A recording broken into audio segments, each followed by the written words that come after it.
কর্ম, ধর্ম, জ্ঞান, এই 3 স্তরে অনেক মানুষ পৌঁছতে পারেন। অনেকে এই পরীক্ষা দিয়ে তাতে উত্তীর্ণ হয়ে যেতে পারেন, কিন্তু শিখরে পৌঁছে শাসন তিনিই করতে পারেন যার কাছে এই চতুর্থ গুণটিও থাকে। সমর্পণ অত্যন্ত গুরুত্বপূর্ণ একটা গুণ। এই সমর্পণ আসলে অত্যন্ত গুরুত্বপূর্ণ। পূর্ণ সমর্পণ দরকার নিজের লক্ষ্যের প্রতি, সমর্পণ নিজের কর্তব্যের প্রতি, সমর্পণ নিজের আত্মার থেকে নির্গত স্বরের প্রতি, সমর্পণ নিজের রথির প্রতি, অর্থাৎ আমার প্রতি। এবার এই পরীক্ষায় অত্যন্ত কঠিন এক বাঁক আসতে চলেছে, যেখানে সারথীকে সমর্পণের নিরিখে পরীক্ষা করা হবে, আর তাতে উত্তীর্ণ হওয়ার পরেই তার হাতে ধর্ম স্থাপনের রথের রাশ তুলে দেওয়া হবে। দেখা যাক কি হয়। ততক্ষণ আপনি প্রসন্ন থাকুন আর আমার সাথে ভালোবেসে বলুন, রাধা রাধা। এই পাথর দেখতে পাচ্ছেন আপনি? কত গোল, কতটা চকচকে। বাচ্চাদের অনেক সময় এটা নিয়ে খেলতে ভালো লাগে, আর কেনই বা লাগবে না। কতটা সুন্দর আর মসৃণ এটা।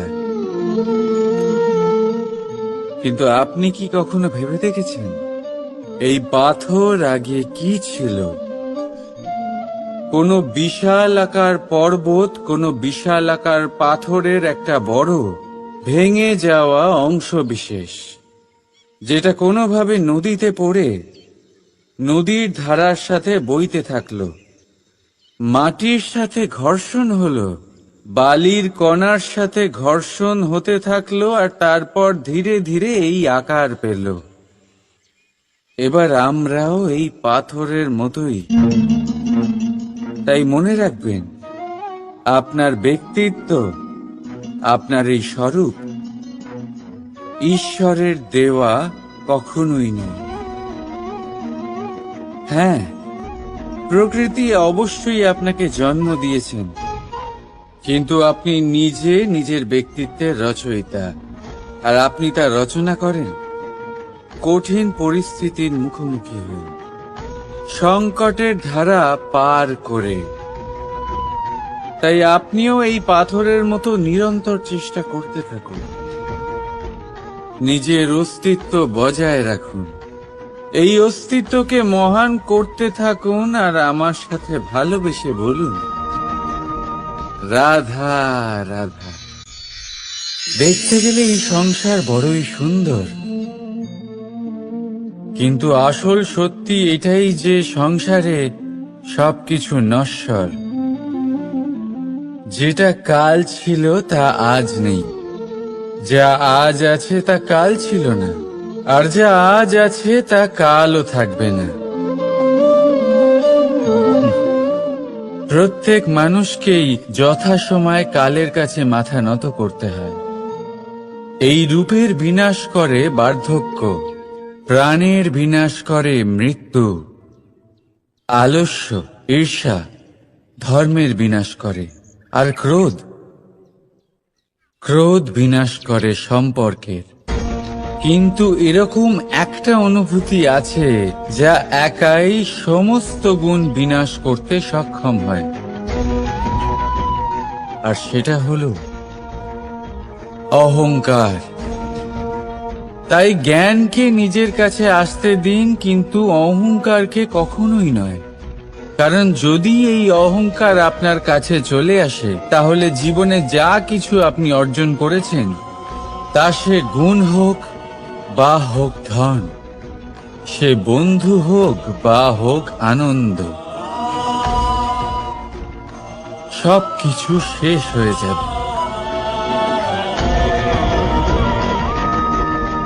রাধা রাধা। বর্ষাকালে যখন ভয়ানক বৃষ্টি হয়, তীব্র গতিতে যখন হাওয়া চলে, তখন আপনি নিশ্চয়ই দেখেছেন যে পাখিরা যাদের বাসা মাঝে মাঝে ভেঙে পড়ে, নষ্ট হয়ে যায়। কিন্তু আপনি কি কখনো সেই পাখিদের বিলাপ করতে দেখেছেন? কখনো নয়। যখনই সেই বৃষ্টি থেমে যায়, তারা আবার একটু একটু করে খড়কুটো জোগাড় করে তাদের বাসা বানিয়ে ফেলে। নিজের সংসার সেই রকমই বানিয়ে দেয় যেমন আগে ছিল। এমন কেন? কারণ এই ঝড়ের তাণ্ডবের সাথে সেই পাখিদের কোনো বোঝাপড়া করারই নেই। তারা শুধু সেটাই করতে থাকে যেটা তাদের হাতে আছে, আর এটাই হলো সুখী জীবনের মূল মন্ত্র। যেটা আপনার হাতে নেই তা নিয়ে বিলাপ করে আপনার কোনো লাভ হবে না। মনোসংযোগ তাতেই করুন যা আপনার হাতে রয়েছে। যা বদলে গেছে তাকে আপনি আবার বদলাতে পারবেন না, কিন্তু যা আপনি বদলাতে পারবেন তাতে মনোসংযোগ করুন। এই জীবনে একটু ধনাত্মক হয়ে উঠুন, দেখবেন সব শুভ হবে। রাধা রাধা।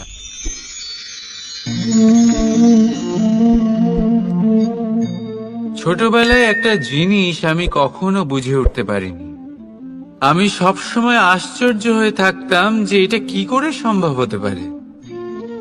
ব্যাপারটা ছিল এরকম, আমি আমাদের গোয়াল ঘরে দেখতাম ভিন্ন ভিন্ন রং রূপের গাভী। কারোর রং কালো তো কারোর রং সাদা, কেউ খয়েরি তো কারোর রং বাদামি। এবার আমি দেখতাম কারোর কারোর শিং বড় তো কারোর এত ছোট যে দেখাই যায় না। কোনো গাভী আকারে ছোট ছিল তো কেউ একটু বড়। কিন্তু যখন সেই সব গাভী দুধ দিত, তখন আমি দেখতাম সেই সব দুধ সমান, রং সমান, স্বাদ সমান, গুণও সমান, আর সমান পুষ্টিও। এবার আমি এটা বুঝতে পারতাম না। আমার দৃষ্টিতে তো সমস্ত গাভী আলাদা আলাদা ছিল। আমি ভাবলাম আমি মাকে জিজ্ঞেস করি। মাকে জিজ্ঞেস করলাম। মা আমাকে বললেন, কানাই, রং রূপ পাল্টালেও গাভীদের বাস্তবিকতা তো পাল্টায় না। গাভী তো গাভীই থাকবে। এবার আমি এটা বুঝতে পারি না যে মানুষ এটা আত্মসাৎ কেন করতে পারে না। দেখুন, রং, রূপ, জাত, ধর্ম, ভাষা, এই সবের উপরে হলো মনুষ্যত্ব। আর মনুষ্যত্বের একটাই ধর্ম, আর সেটা হলো প্রেম। তাই এই প্রেম আপনি সকলের সাথে ভাগ করে নিন। প্রেমের সাথে সকলের সেবা করুন। এই মনুষ্যত্বর অমৃত চেখে দেখুন, আর আপনি বুঝে যাবেন যে আমরা কেউ আলাদা আলাদা নই। আমরা সবাই সমান। রাধা রাধা। সাগর, কত বিশাল হয় এই সাগর! কি না করতে পারে এই সাগর!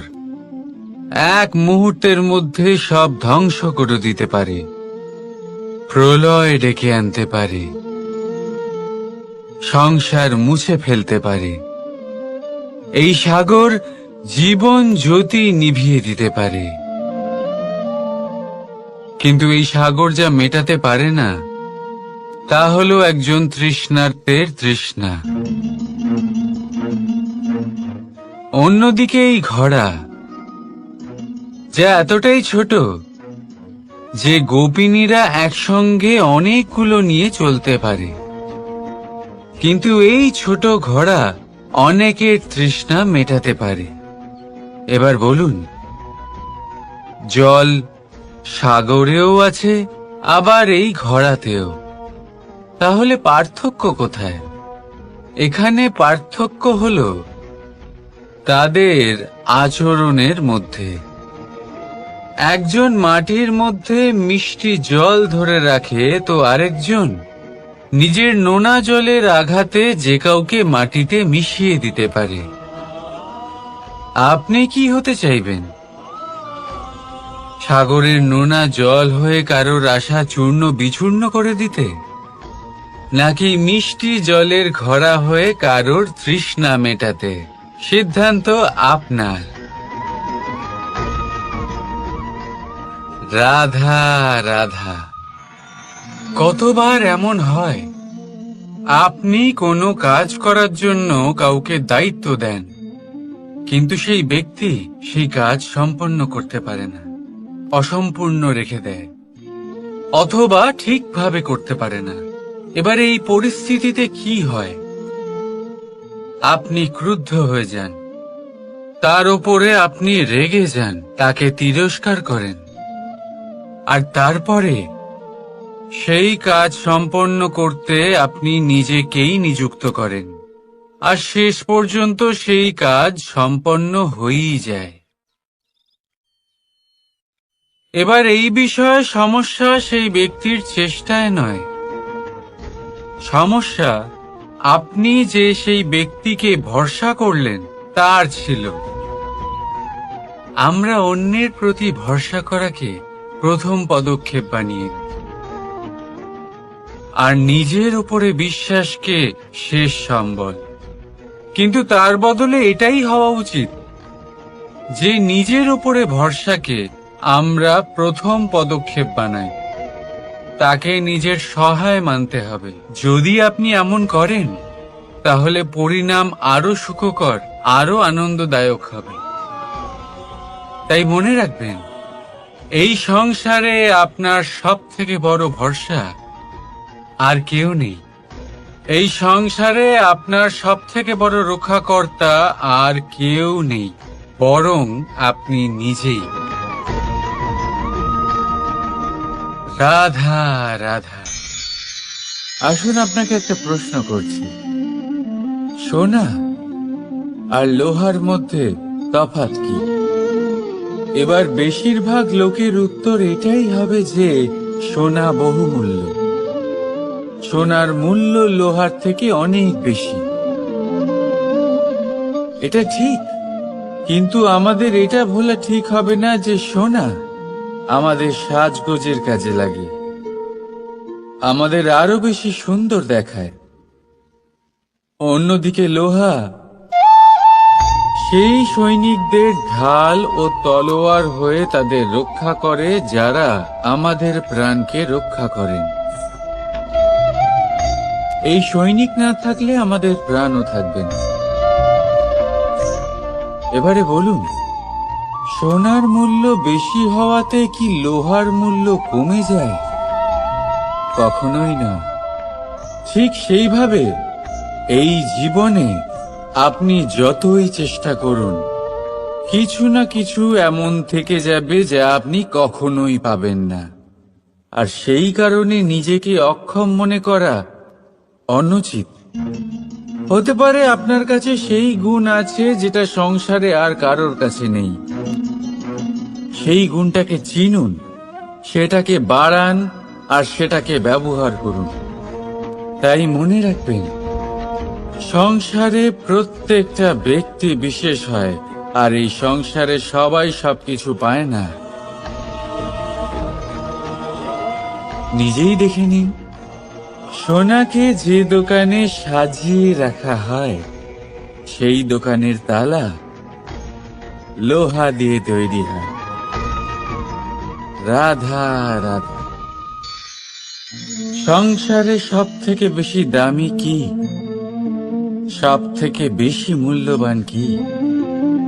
কেউ বলবে সোনা, কেউ বলবে রত্ন, কেউ বলবে মুক্ত, কেউ বলবে মানিক। এগুলো কতটা মূল্যবান?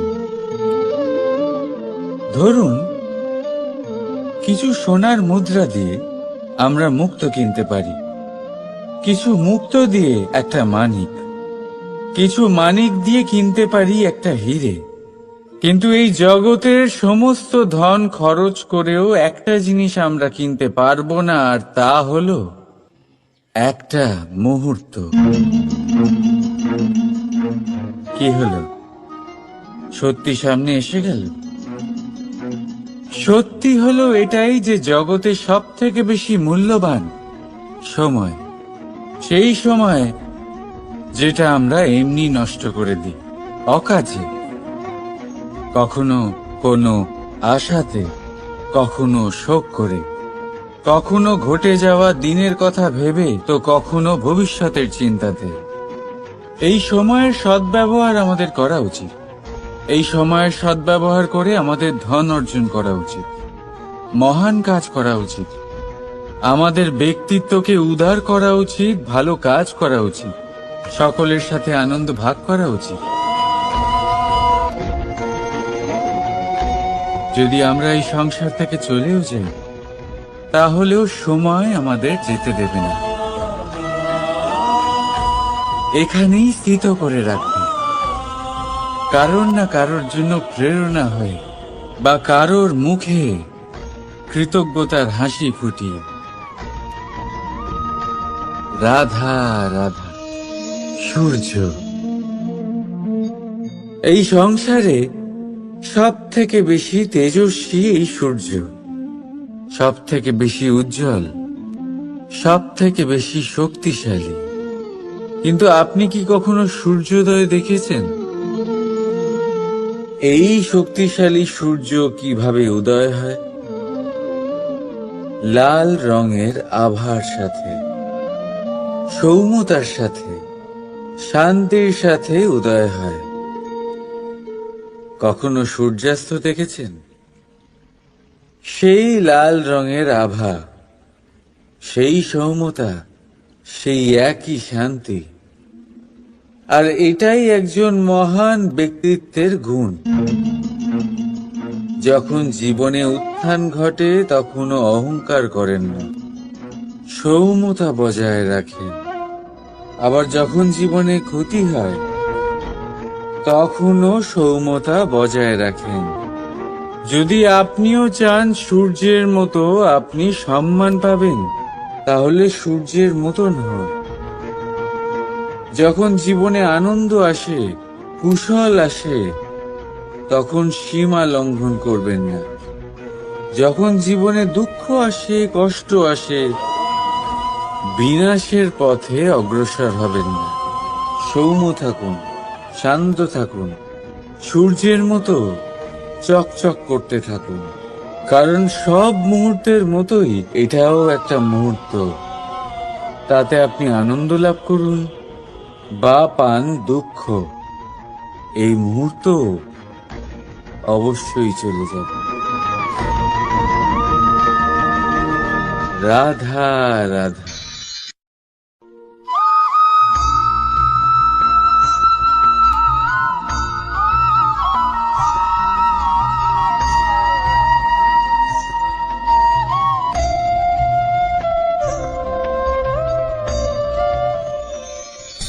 আপনি ওই কথাটা নিশ্চয়ই শুনেছেন, যখন ভগবান একটা দরজা বন্ধ করেন তখন অন্যদিকে অনেক দরজা খুলে দেন।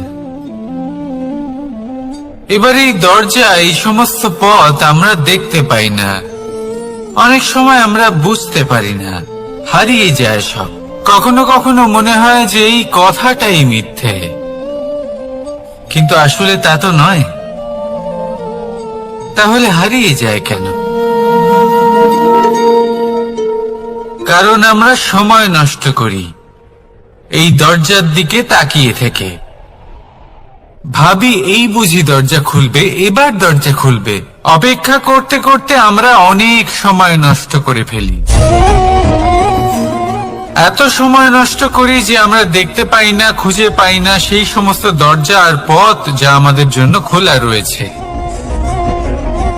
যদি খুঁজেই না পাই তাহলে তা ব্যবহার করব কি করে? মনে রাখুন, ভগবান সব সময় আমাদের সাথে রয়েছেন, আমাদের সাহায্য করছেন। এই পথ সব সময় আছে, সর্বত্র আছে। দরকার রয়েছে শুধুমাত্র দৃষ্টির, দৃষ্টিভঙ্গি এবং ভাবনার। এই দৃষ্টিকে বিস্তৃত করুন, এই দৃষ্টিভঙ্গিকে ধনাত্মক করে তুলুন, আর এই ভাবনা এর সীমা একটু বাড়িয়ে তুলুন। তারপর দেখবেন সব খুঁজে পাবেন। আসলে কি, এই যে ঈশ্বর, এই যে পরমাত্মা, তা আমাদের সাথে রয়েছে, আমাদের মনের মধ্যে রয়েছে। যিনি তাকে মন থেকে চাইবেন তিনি তাকে মনের মধ্যে অবশ্যই খুঁজে পাবেন। যদি উনি মন থেকে চান পথ খুঁজে পেতে, তাহলে তিনি অবশ্যই পথ খুঁজে পাবেন। তাহলে আসুন আমার সাথে ভালোবেসে বলুন, রাধা রাধা। ধর্ম, আমরা সকলে ধর্মের বিষয়ে কথা বলি, কখনো নিজের ধর্মের বিষয়, আর কখনো অন্যের ধর্মের বিষয়।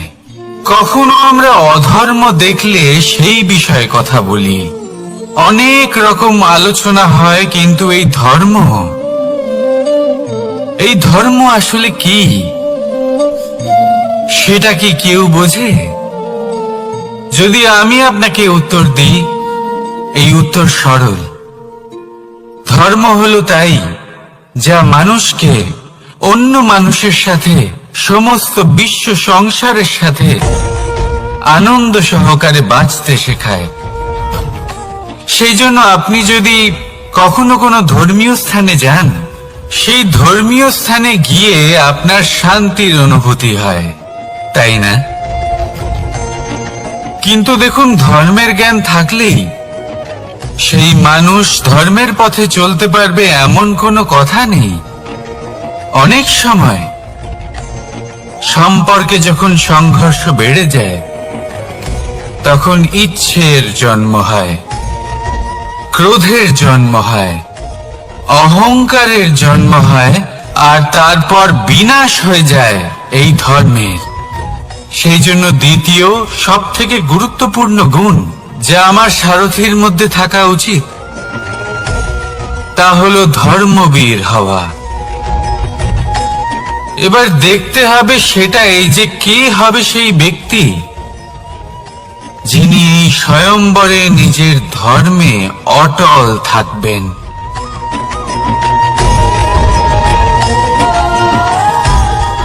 কারণ সেই ব্যক্তি এই সংসার থেকে সরে এসে ধর্মের পুনঃস্থাপনের এই মহাকার্যে আমার সারথি হতে পারবেন। তাহলে আসুন আমার সাথে ভালোবেসে বলুন, রাধা রাধা। মাকড়সারা ভীষণ পরিশ্রম করে এটা তৈরি করে, নিজের শরীরের রস দিয়ে এই জাল বোনে। আপনি কি এটার উদ্দেশ্য জানেন? আসলে মাকড়সা এই জালে ছোট কীটপতঙ্গ ধরে তাদেরকে খাদ্যরূপে গ্রহণ করে। কিন্তু আপনি কি এই কথা জানেন যে একদিন মাকড়সা নিজেই নিজের জালে জড়িয়ে মৃত্যুবরণ করে থাকে? বলুন, কি করেন আপনি এই জাল দেখতে পেলে? দেখতে পেলেই মুছে ফেলেন এর অস্তিত্ব, তাই না? তেমনি অন্যদিকে পাখির বাসা, পাখিরাও ভীষণ পরিশ্রম করে এটা তৈরি করে। কিন্তু যদি পাখি একদিন এটা ছেড়ে চলে যায়, তাহলেও লোকে এটা নষ্ট করে দেয় না। কারণটা কি? এর কারণ হলো এর নির্মাণ জীবন সঞ্চারের জন্য করা হয়েছিল, নষ্ট করার জন্য নয়। তাই মনে রাখবেন, জীবনে আপনার পরিশ্রম যতই বেশি হোক না কেন, যদি আপনার লক্ষ্য শুভ না হয়, তাহলে আপনারও বিনাশ নিশ্চিত। তাই সৃজন করতেই থাকুন আর মুগ্ধ হয়ে বলুন, রাধা রাধা।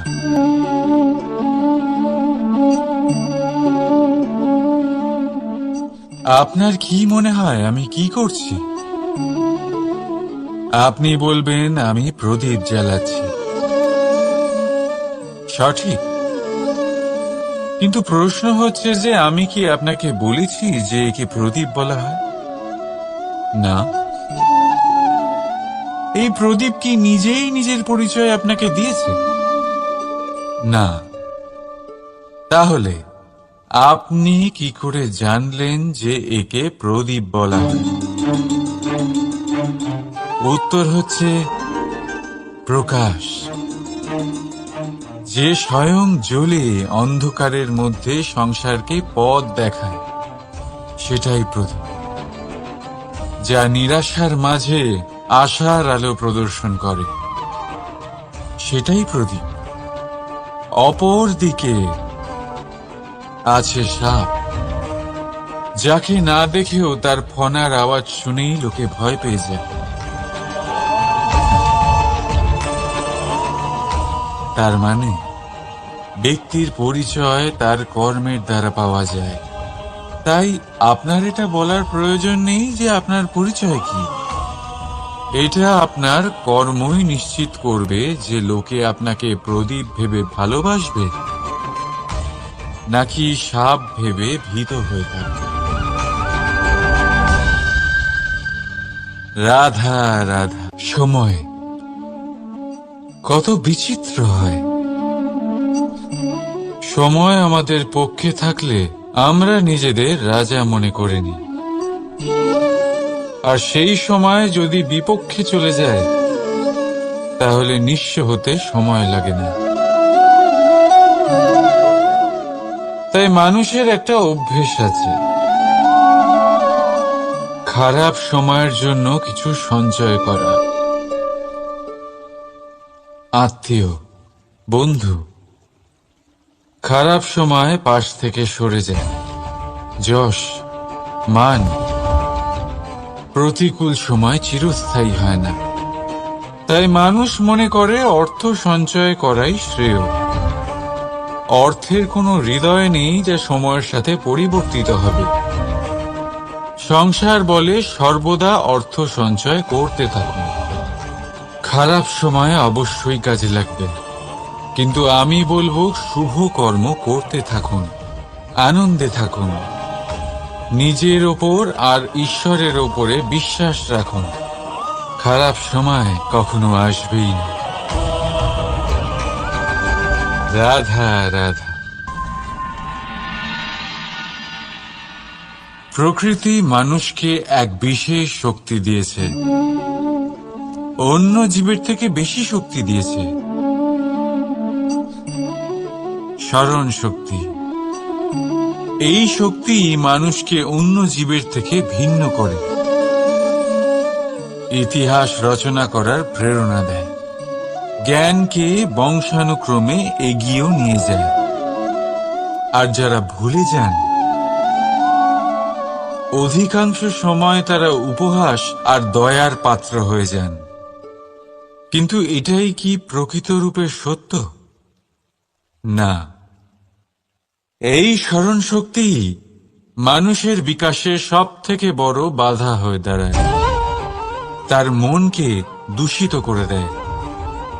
খারাপ অভিজ্ঞতা, কারোর করা বিশ্বাসঘাতকতা, কারোর কটাক্ষ বেশিরভাগ মানুষই ভুলতে পারেন না, আর তারপর প্রতিশোধ নিতে উদ্যত হন। প্রথমে সময় নষ্ট করেন প্রতিশোধের প্রস্তুতিতে, আর তারপর সময় নষ্ট করেন প্রতিশোধ নেওয়ার সুযোগ খুঁজতে। যদি সন্তুষ্টি পেতে চান, যদি জীবনে আনন্দ পেতে চান তাহলে স্মরণ শক্তির সদ্ব্যবহার করুন। নিজের স্মরণ শক্তিকে চালনা করুন শুধুমাত্র ভালো কথা আর ভালো স্মৃতির দিকে। জীবনে আনন্দ পাবেন। রাধা রাধা। মানুষ নিজের পরিবারের জন্য কত কিছুই না করে, দিন রাত পরিশ্রম করতে থাকে যাতে তার পরিবারের প্রয়োজন পূরণের জন্য অর্থ রোজগার করতে পারে। কিন্তু শুধু অর্থ রোজগার করাটাই কি যথেষ্ট? আপনি বলবেন, হ্যাঁ নিশ্চয়ই, অর্থ দিয়ে সব কিছু পাওয়া যায়, বিদ্যা পাওয়া যায়, বাড়ি পাওয়া যায়, ওষুধ পাওয়া যায়, আর কত কিছুই না পাওয়া যায়। এইসব একটা পর্যায় পর্যন্ত সঠিক, কিন্তু একটু মন দিয়ে ভেবে দেখুন, যখন কোনো শিশু অসুস্থ হয়ে পড়ে তখন সে ওই তিক্ত ওষুধ কেন খেয়ে নেয়? এই জন্য কারণ ওর পিতা সেই ওষুধ অর্থ দিয়ে কিনেছে? না, বরং এই জন্য কারণ তার পিতা যে তার সামনে দাঁড়িয়ে, তার ওপরে তার বিশ্বাস আছে। বিশ্বাস আছে যে উনি তার কিচ্ছু হতে দেবেন না। এই বিশ্বাস, এই সংস্কার, এই শিক্ষা কখনো অর্থ দিয়ে পাওয়া যায় না। এটা পাওয়া যায় সেই সময় থেকে যা মাতা পিতা তাদের সন্তানের সাথে কাটিয়েছেন। তাই জীবনে অর্থ অবশ্যই উপার্জন করুন, কিন্তু নিজের পরিবারকেও সময় দিন, আনন্দ পাবে। রাধা রাধা। বিরোধিতা এমন এক শব্দ যা শুনে আমরা সবাই ভয় পেতে থাকি। যদি কেউ আমাদের বিরোধিতা করে তা আমাদের সহ্য হয় না। আমরাও কারোর বিরোধিতা করে কোনো শত্রুতা করতে চাই না। এই ধরনের ভাবনা আমাদের মনে আসতেই থাকে। কিন্তু বিরোধিতা, এই শব্দ আপনার শান্তির জন্য, আপনার সুখের জন্য কতটা গুরুত্বপূর্ণ তা আপনারা জানেন না। তাই যদি কাল এসে কেউ আপনার বিরোধিতা করে, তখন সবার আগে নিজেকে যাচাই করুন। আপনি কি ভুল করেছেন? আপনার দোষ কি? নিজের মধ্যে কি ত্রুটি আছে সেটা বোঝার চেষ্টা করুন।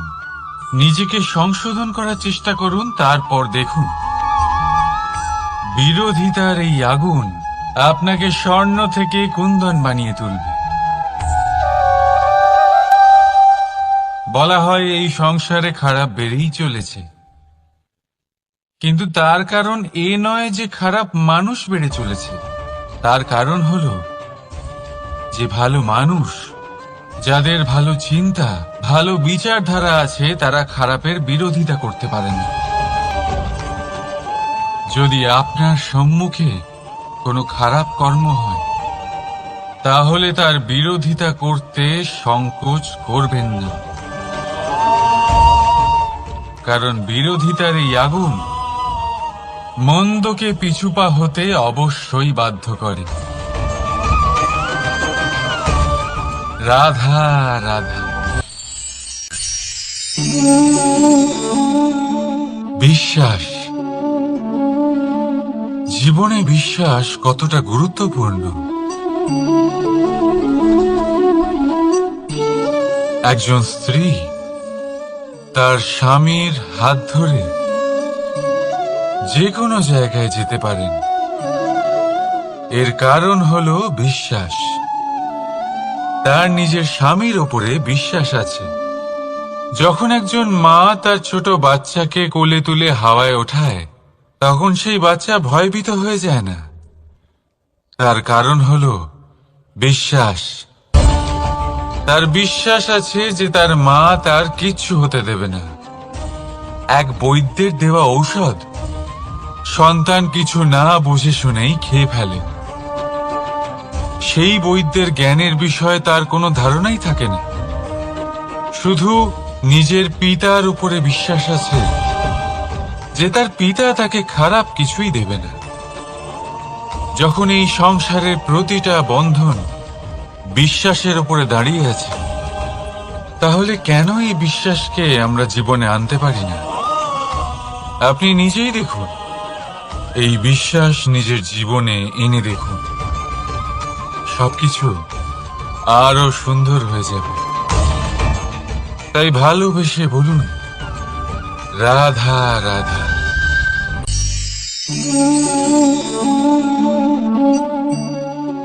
অহংকার,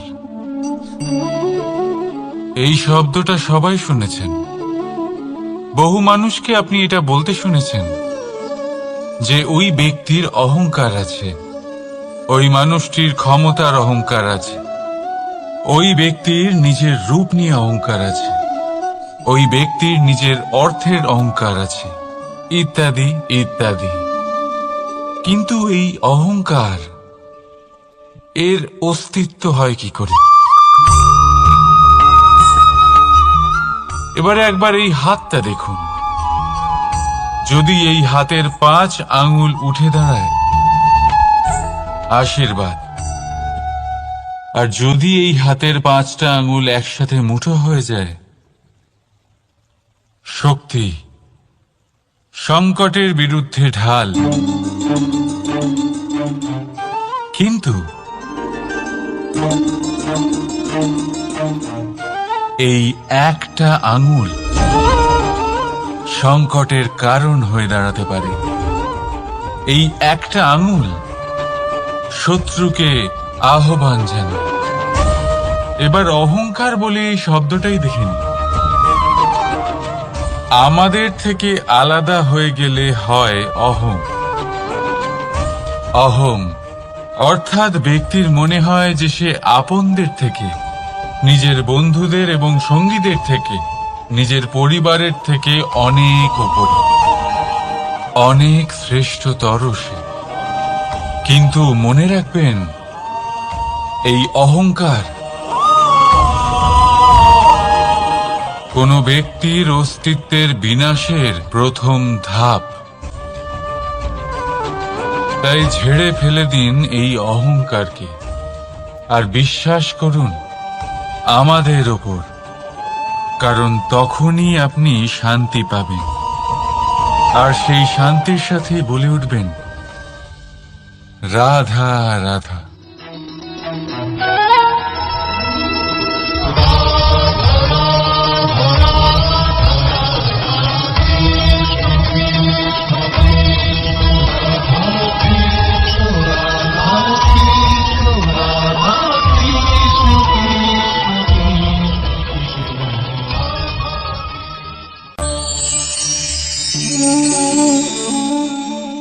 সাফল্য।